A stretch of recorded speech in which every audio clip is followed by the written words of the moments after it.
She said, that's my son. His son was 15. The abuse started when he was 12. He was mowing the lawn for the offender, and the offender just groomed him and had been abusing him for several years. That was my first case.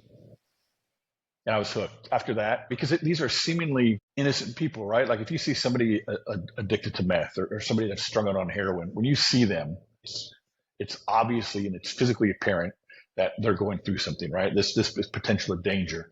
These types of cases, it's anybody. I've arrested firemen. I've arrested policemen. I've arrested judges, professors, homeless people, rich people, old people. My youngest offender was 12 years old. My oldest was 72 years old. I mean, it's on all aspects or on all spectrums. And so that's why it was always just a real challenge for me.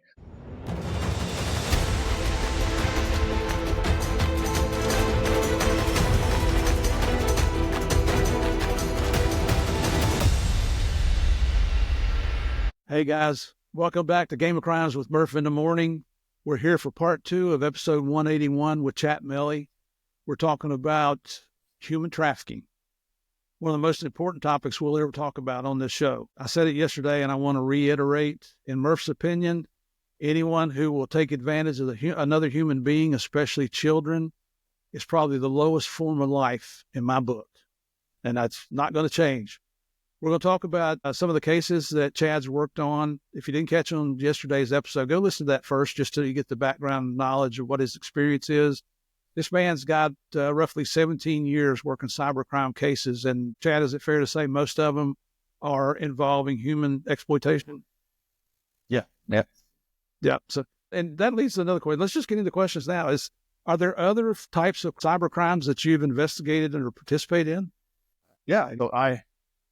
I like to say this, my main function now is working online exploitation, which kind of encompasses human trafficking.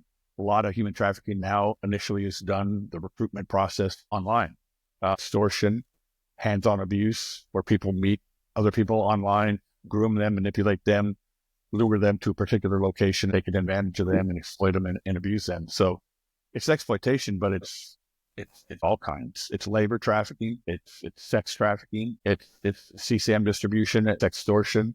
Work at any of those types of cases, and all of those types of cases. Wow. And I pulled up some stats here. Again, not talking about Tyler Schwab, but from some stats that his organization Libertas International has online. It's estimated that approximately 40 million victims are trapped in human trafficking in the world today. 40 million. Mm-hmm. That human trafficking generates more than $150 billion annually, not million, but $1 billion. Yeah. The world's full of perverts. 1 in 4 victims is a child, so 25% of the victims are children. Do you think that's accurate? Because I would have thought it would be higher. Yeah, no, that's probably accurate. Yeah. And then 70% of victims are female. So, and as we mentioned yesterday, the United States leads all other nations in consumption of this type of crime. When I first got out here into Asia, that was the biggest hurdle, is coming off to foreign law enforcement as I'm from the U.S., we're experts in everything. We're here. We're going to help you. And nobody wants to hear that. Nobody wants to come off that way. It was only once we started approaching law enforcement and they sit down with me and my team and we explain to them, listen, we're not coming as experts. We've been through it. We're the number 1 consumers in the U.S. We just have a lot of experience. Mm-hmm. Nobody knows the crime better than the locals in their area, right? There's always a cultural twist to it and all that local knowledge. So we can kind of combine what they already know, what they're already doing, with just our experience, the things we've learned through my career, my partner's careers, to allow them to continue doing what they're doing, maybe do it a little bit better, maybe do it a little bit more effectively and efficiently. And that's really made a huge difference. Yeah, I just want to go ahead and give a plug for your organization now, because we're going to talk about it a little bit more towards the end. But International Protection Alliance, is that your company?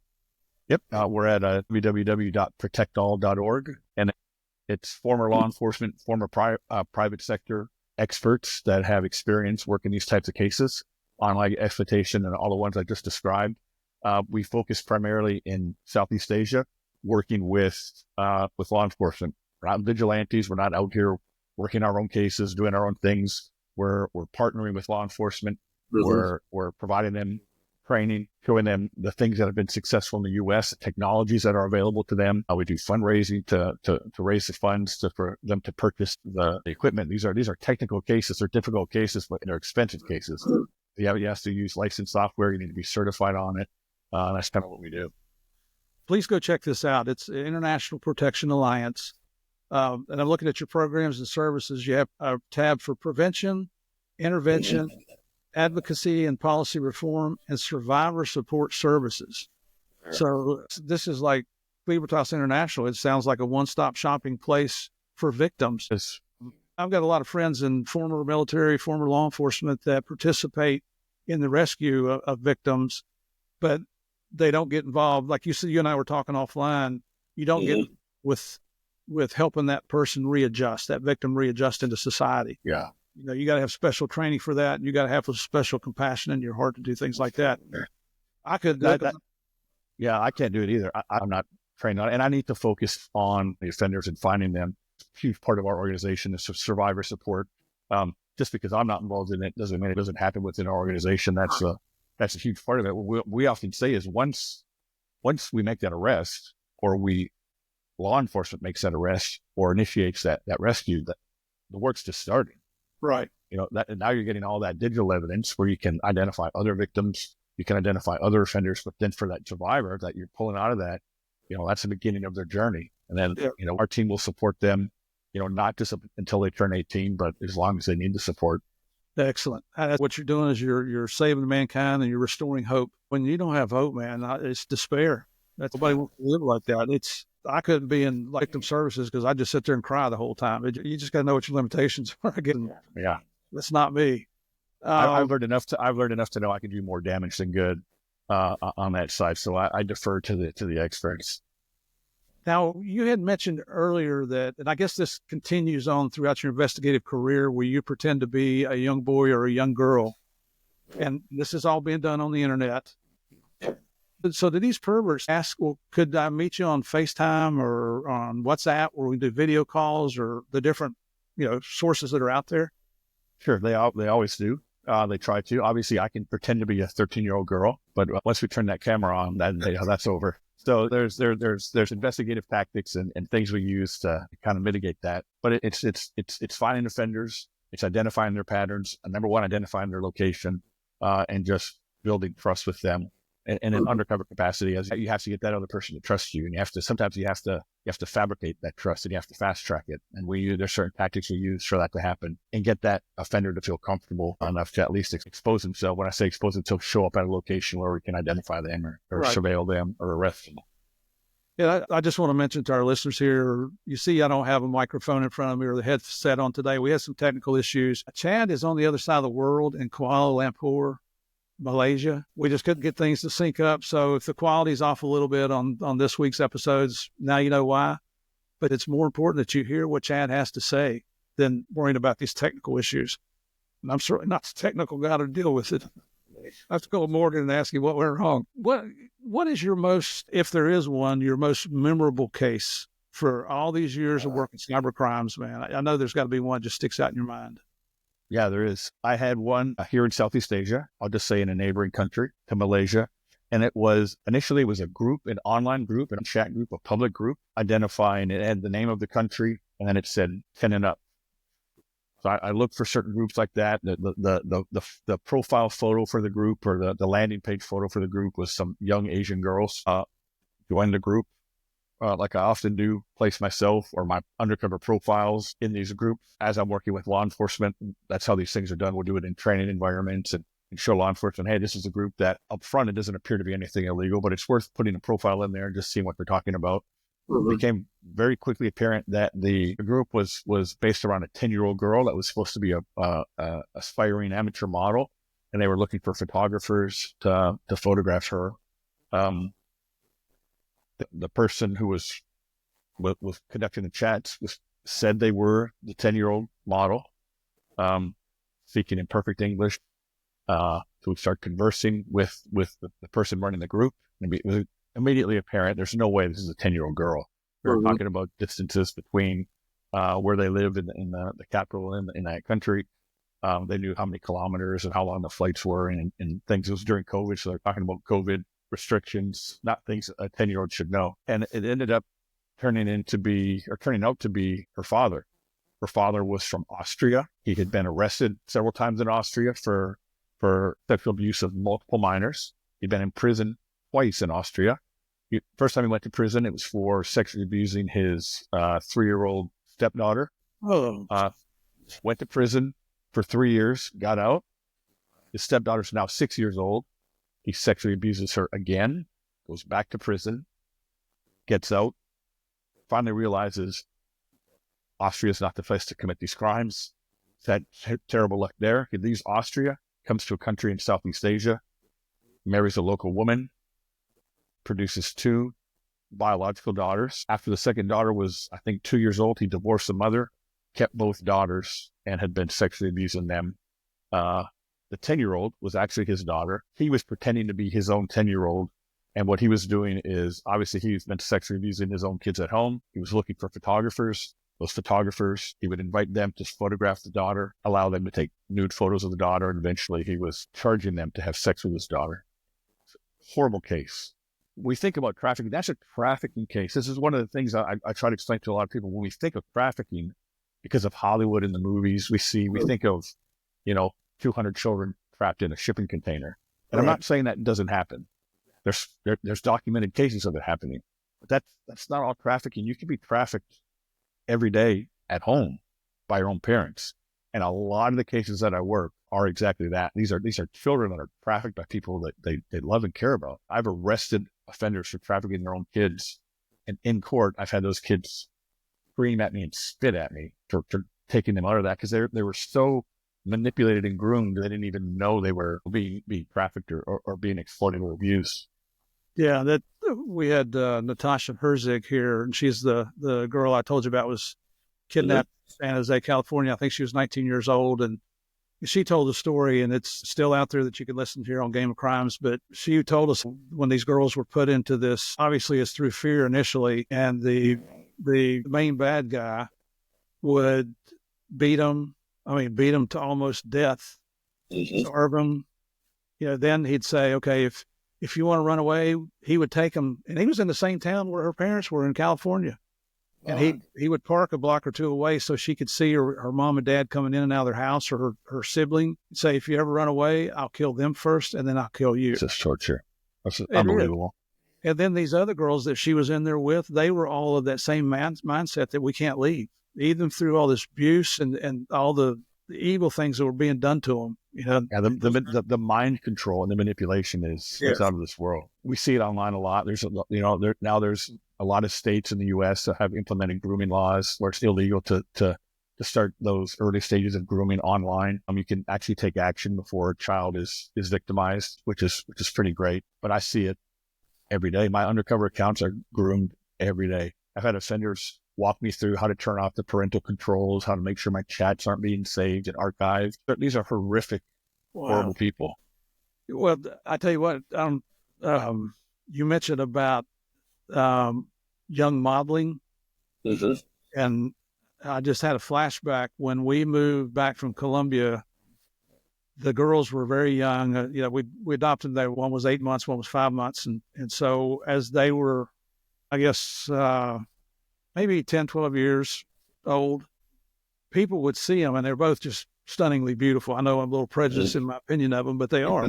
Bogota, one's from Medellin, and Colombian ladies are very pretty people. So we got inquiries about them trying out for modeling agencies, and we thought, well, they are beautiful. I bet this would work. We pursued one, not very far, just because all of a sudden we just weren't comfortable with it. But hearing you talk about that being a means that they use to recruit these kids, I'm just wondering how close were we to potentially losing one of our newly adopted daughters to these perverts? Oh yeah, you never know. In one of our cases, I went undercover. One of the law enforcement units requested that we assist them to go undercover. They needed a Westerner to go undercover. I went undercover. I took drawing lessons from an offender, just to identify certain people and get close to that organization. And kind of kick off that investigation. That the end of that resulted in the takedown of that country's second largest child modeling agency, where the owner of that and several of his associates had been systematically acquiring young, mostly males, getting them involved in acting and modeling and commercials and things, but had been sexually abusing them. I think law enforcement in that country identified over 66 separate victims just from when they started the investigation to the end. Finally took it down, got the owner of the company arrested and in prison for a long time. I think 60 years in a prison in any country in Southeast Asia is a long time. And then several of his associates. I talk about this when I'm training law enforcement. They're one of the old bank robbers from way back, Dillinger. But there's a famous quote where they asked him why'd you choose to rob banks? And his response was, because that's where they keep the money. And so it's the same thing on these types of cases. If you want to find these offenders, you're going to hang out where they hang out, or they hang out where their victims are, modeling agencies, modeling groups, those types of places. Well, that guy from Austria that got married, has 2 daughters, and then exploited them, I'm hoping he's doing the rest of his life in prison. Is that correct? He is, yeah. He got convicted, his case adjudicated. Victims were rescued, obviously taken away from him, placed with their biological mother. I think he was 62 years old when he was arrested, and he got just over like 60, 65 years in prison. So I hope he'll die there. I was with him during the arrest, and he was, kind of a healthy guy. He had some weight on him. He was about my size. Then I saw him at his first court appearance about a year later, and he looked like a POW. He came walking out in orange and shackles, and that was my punch in the nose to him when he came in and then got sentenced to 65 years. He might look like a bag of bones. Yeah, absolutely like a bag of bones. It's been a rough year, and now he's got 65 more to go. Here in the United States, the reputation in prison is that people that are convicted of those types of crimes live a miserable life in prison. Is that true in other countries? They're not welcome. It's a difficult time for them. As a Westerner, just to be in a prison here is difficult enough. But then to go in as somebody that's abusing children, that same code that exists in the U.S., it's a worldwide code. Good. Yeah. I'm not complaining about it. No. Whew. Man, I tell you what, these are the things that might give you bad dreams at night. Wow. Now, so have you participated in rescuing victims in the actual operations? Somewhat. So again, I'm non-law enforcement now, right? Law enforcement, did you then? Oh yeah. Oh, absolutely. Yeah. Lots of them. Yeah. Lots of them. Yeah. But so tell us a little bit more about International Protection Alliance. How long have you been in Malaysia? I've been in Malaysia since March of this year. So I'm closing in on a year. Okay. And why Malaysia? It's a good location. It's easy to travel to. Initially, I spent a few years in Thailand, based out of Bangkok. A lot of work in Bangkok, a lot of work in Malaysia. Did quite a bit of work in Indonesia, Cambodia. So it's just kind of a good location. Regional travel in Southeast Asia is very, very affordable. $80, I can fly to Bangkok and be there in a couple hours, or any surrounding area. Wow. I don't think you can find a flight like that anywhere here in the United States. It's nuts. I tell my family that, if you want to travel, get to Southeast Asia. I know it's expensive to get out here. It's $1,200 round trip, but once you're out here, regional travel is affordable, food's affordable, accommodations affordable. It's not all bad, right? It's a beautiful part of the world and beautiful people, and so many different cultures. It's great. Are they accepting of Westerners coming in there? Yeah, for the most part. Again, when we first came in, I kind of learned my lesson. We were kind of coming in a little bit heavy-handed as experts from the U.S. and kind of toned that down a bit. As we learned very quickly, we weren't experts in anything. We're coming in with a lot of experience, but we have so much to learn. Every time I go to a new country, there's a new twist, and I have to relearn keywords and slang for certain things, and that we're heavily relying on the locals. I mean, again, the locals are the experts. We're just here to make sure they have, the proper tools, the proper software, the proper equipment to get the job done. Do you speak any of those languages over there? I can order a lot of Thai food. I can tell my taxi driver to go straight, turn left, turn right, stop. But it's very tonal. The Asian languages are very tonal. I'm tone deaf. I've never been a singer. I don't play guitar, drums, or anything. So it's been very difficult for me. I'll get a little cocky and I'll start learning it, and then I'll try it out, and they just stare at me like I'm a dumb American, which I am. So I just give up. Google Translate. I learned how to speak Spanish to go live in South America, and they taught me how to speak proper Spanish. I don't speak proper English. Yeah, same. That's when people ask me, do you speak Thai? I'm like, Malay. I'm still working on English. I got a ways to go. Yep. There was just a little side story. There was a hamburger joint in Bogota. Is a franchise called El Corral. I think it's still there.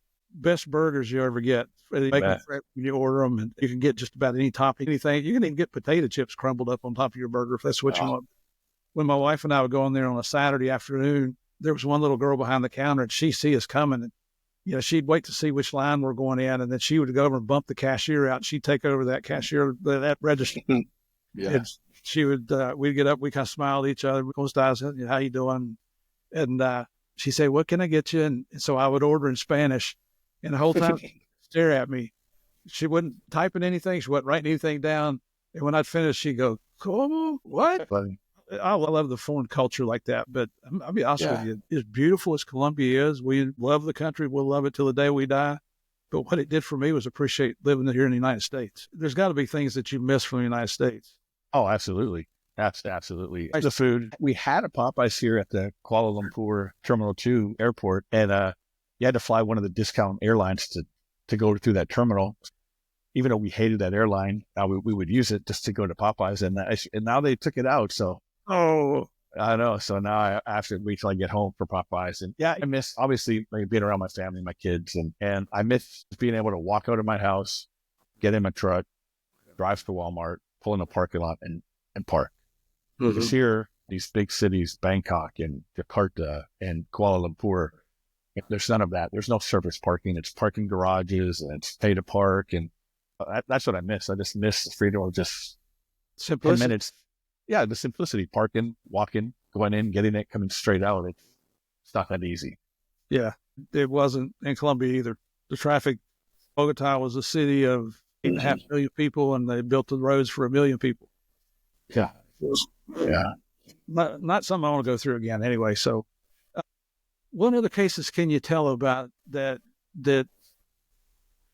maybe one more case, because I want to get into two. What I'm seeing on here for resources on the website, on the International Protection Alliance website, IPA stories. And I'd like to get one more story and then talk about what are signs that we can all look for to help protect our families and protect others and just be aware of what's going on around us. So maybe one more memorable story for you. Yeah, one more. We had a guy, a target that law enforcement was looking at. He's a Westerner. He's from the UK. And he was in country, and he was known to be, for some reason, he was known to be a potential threat. I don't know if he was previously convicted or how they knew. And they wanted us just to kind of keep up with him. He was knowingly using an online dating application. Well, nowadays, there's Tinder and Grindr and all these online dating applications on your phone. All of them now have GPS, and they all have chat features. You can look and you can tell, hey, somebody that you're chatting with is within 500 meters of you, or 1 kilometer of you, or 2 kilometers of you. Wow. And he was using that application, and he was seeking out young boys. So we connected with him, identified him by setting up a time to meet and have a beer, picked him up with a surveillance team when he arrived in that area, and just continued to talk to him. So we knew who he was. We knew where he was staying. And through our communications with him, he started bragging about somebody in the Philippines. We were not in the Philippines. We were in another country, but he was bragging about somebody in the Philippines that if you contacted him by WhatsApp, that he would sexually abuse and rape a 2-year-old boy. You could watch it live. You transfer to him. He could call you by WhatsApp video. You could watch him sexually abuse this child, and then that would be a short session. Again, this is human trafficking. This is a victim that at the time was being used over and over daily, raped and sexually abused daily for between $100 and $150 USD. He put us in touch with that offender, bragging that he'd watched several sessions and it was legitimate.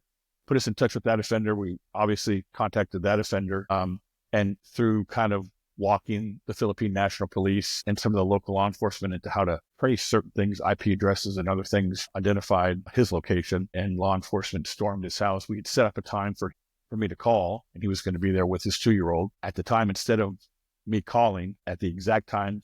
I was shouting him out like, okay, I'm going to call you now. Their entry team in the Philippines was making entry into his house and arrested him and rescued that 2-year-old victim. And then that offender that was in a neighboring country that told us about it was when he flew back home, when he landed in the UK, he was arrested by UK authorities for suspicion of having CSAM on his phone and engaging in sex trafficking. What a lot of people don't know is it's illegal to, like, as a U.S. citizen, if you travel to another country for the purpose of engaging in sex tourism or sex trafficking, that's illegal, right? You can be arrested for that. Maybe the country that you're doing it in is not aware of it and doesn't arrest you, but if the U.S. authorities have enough information, you can be arrested.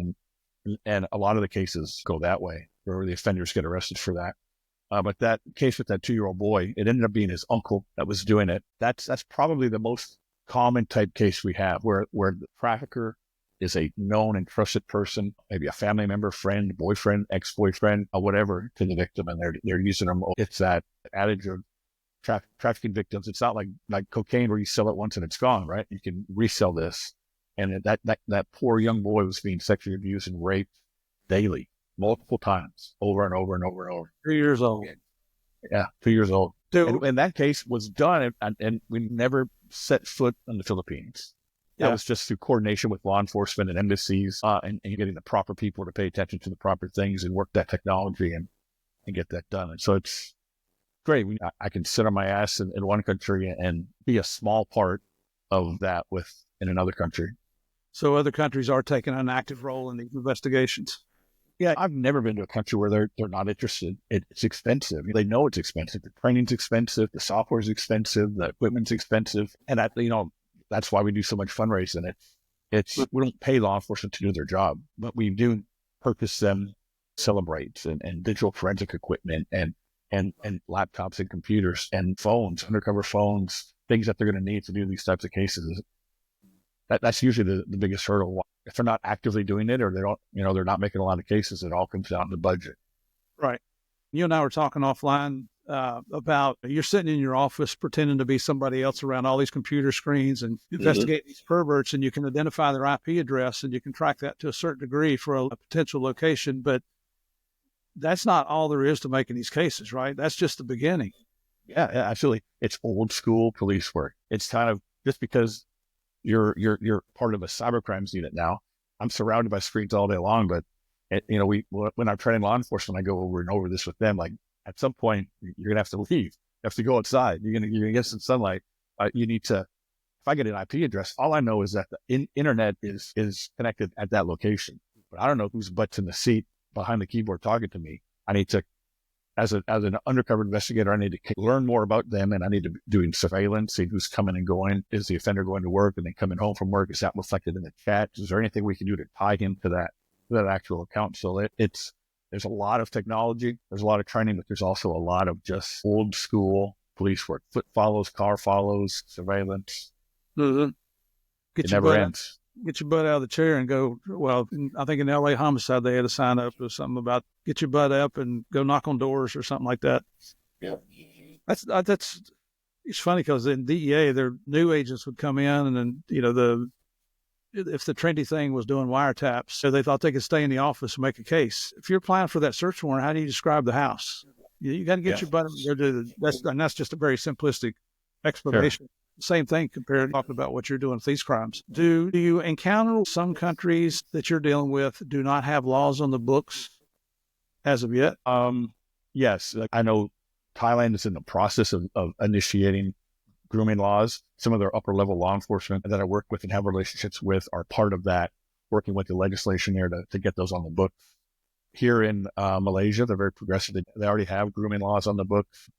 So I haven't come across an area where they just don't have any. Sometimes they're a bit antiquated. They need updating, or they're related to computer crimes, not specifically child exploitation, just computer crimes in general. A few of the countries, you weren't able to submit computer evidence until very recently.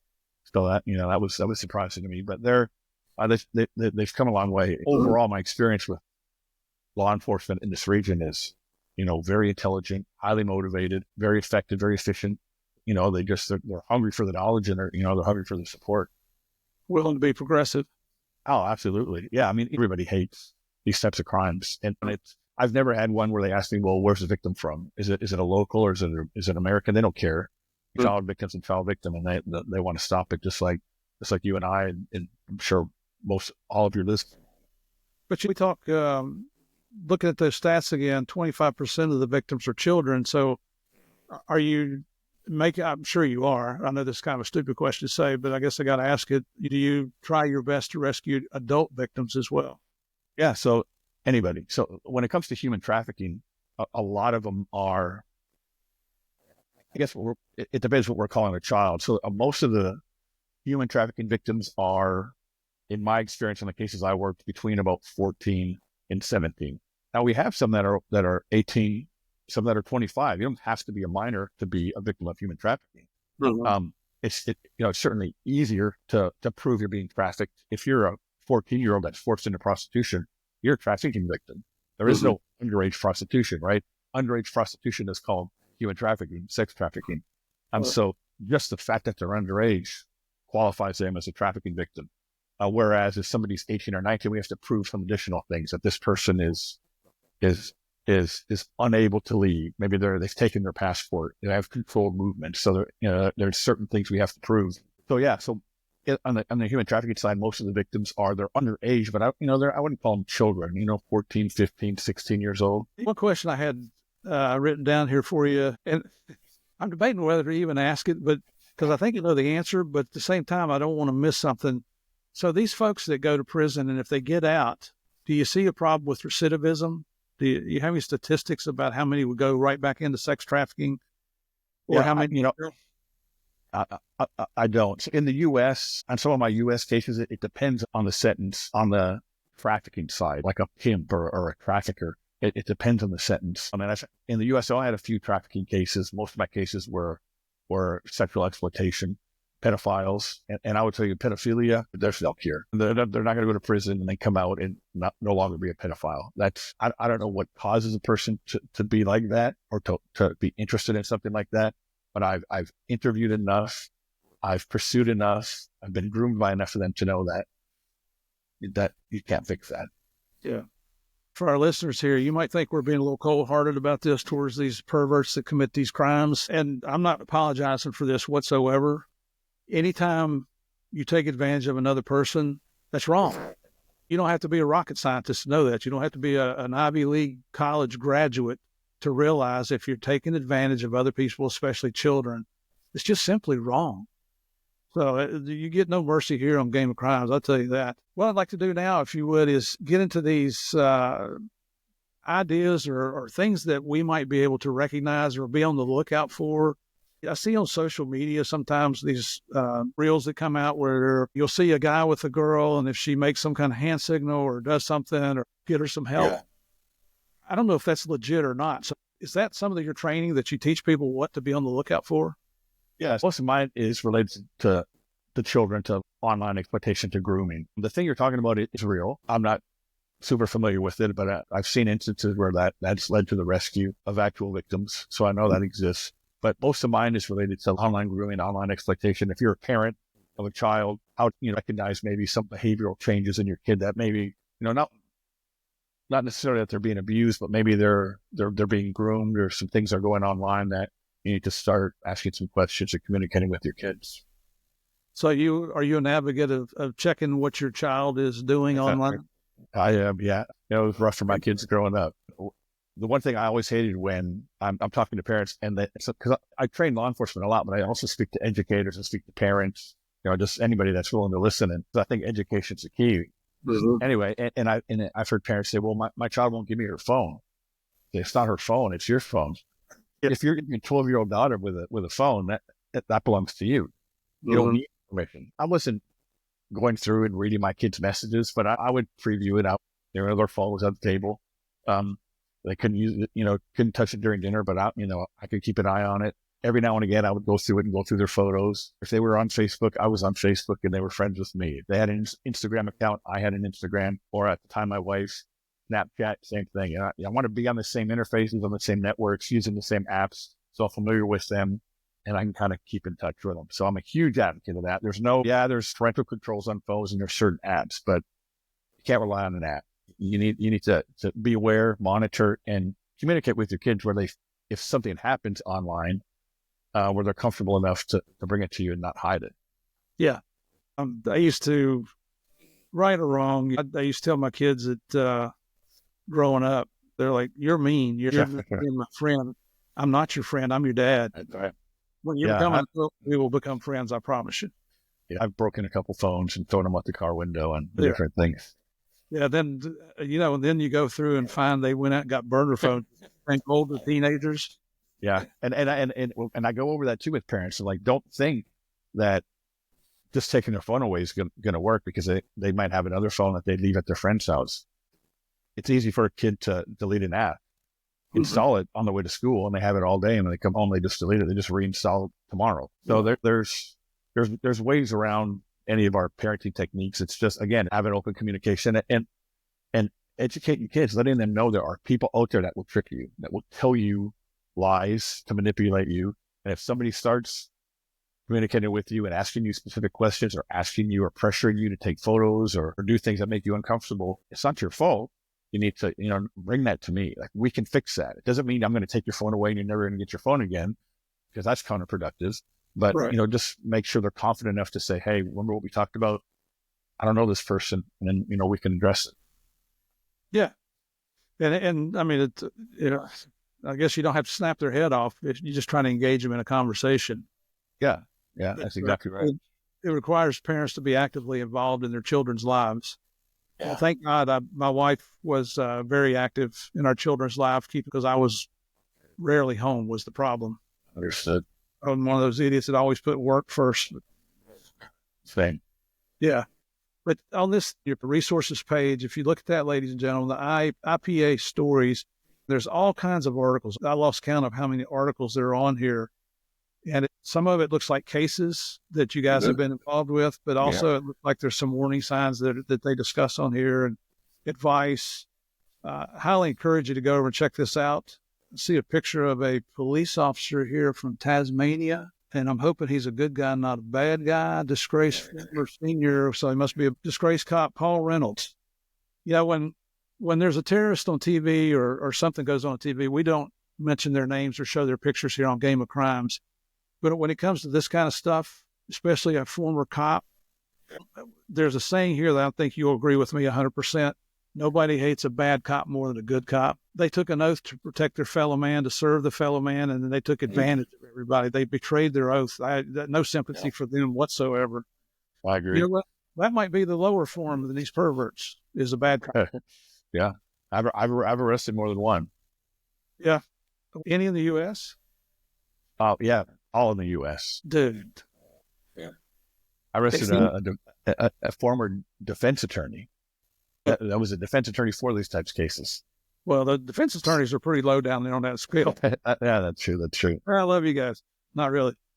You mentioned our website there. Also, there should be a contact link on there. If anybody's dealing with, if you have kids, you have questions about signs of grooming, or any technical questions about maybe some type of inappropriate contact, and you just want some information about how to maybe follow that up, who to report it to, reach out. I mean, I do a lot of speaking to law enforcement, a lot of training with law enforcement, but I also speak to a lot of concerned parents, teachers, educators. We're happy to walk somebody through some parental settings and parental controls on the phone, and kind of tighten things up if that's what they need.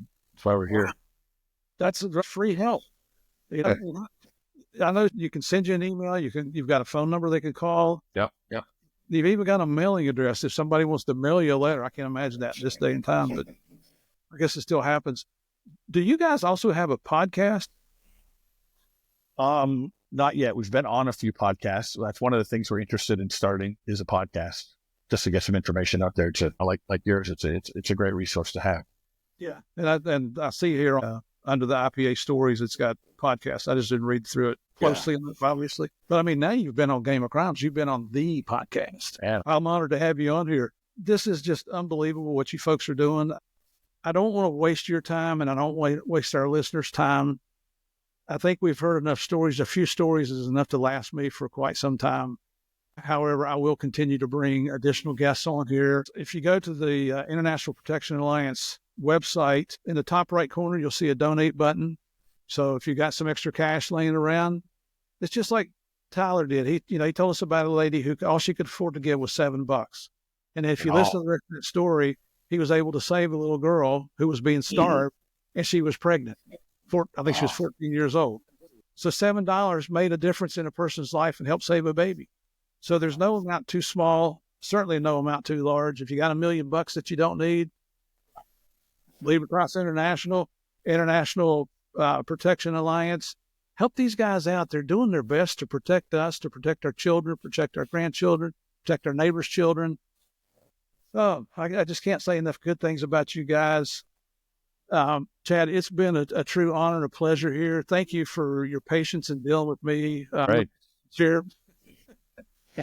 I'm in Orlando. If you ever make it to Orlando, please give me a call. I'd love to get together with you, meet you in person, take you out, treat Absolutely. you. Oh, that'd be great. If there's anything that we can do personally, me or the show can do for you guys to help promote you, all you got to do is let me know. I appreciate the opportunity to have me on. It's been wonderful. Well, I appreciate that. And I'm thinking down the road, I may call you, and like I'm doing with Tyler, and let's have another refresher and find out what you guys been up to and how you're singing, what more we can do to support you guys. Yeah. And if you find yourself in Asia, Southeast Asia, please let me know. If you're coming here for leisure or for work, I'm happy to meet up with you and take you around and show you the sites and give you some insight into the culture. My old DEA partner, we have a keynote speaking business. This is our 10th year now of traveling around the world. And our agent tried to get us into Bangkok and Singapore, some of those places over there, and they turned us down. They said our content was too violent. It's just life is violent. Yeah. So I don't know that I'll ever be over there. If I am and you find out about it, come and check on me just to make sure I'm there. Yeah. No. I'll do it for sure. All right. Ladies and gentlemen, please support Chad and the International Protection Alliance. They're doing as much as they can. This is a problem we all need to address. It's just like the narcotics issues here in the United States. Don't turn a blind eye to it. If you think it's not touching you, your family, or your close friends, take a harder look, because I can just about guarantee you it is somewhere along the line. It does me, the narcotics thing. I've got an immediate family member who's involved with that. And so get involved, take a stand. Don't sit back and say somebody should do something. You got a man on the screen right here that is absolutely doing something, has dedicated his life to doing something. But as always, appreciate you guys coming back. If you're listening to this, I'd appreciate if you go over to YouTube and hit on that subscribe button. I'm doing everything I can to grow that channel this year. We're either going to blow it up or it's going to blow me up. But show some love, go over and hit the subscribe button, give us a like. Just leave a comment. You can curse me out. I still get hate mail about the Escobar investigation, and still got a smile on my face, don't I? Anyway, Chad, again, thank you, brother. An honor and a pleasure to have you on the show. Ladies and gentlemen, looking forward to seeing you next week.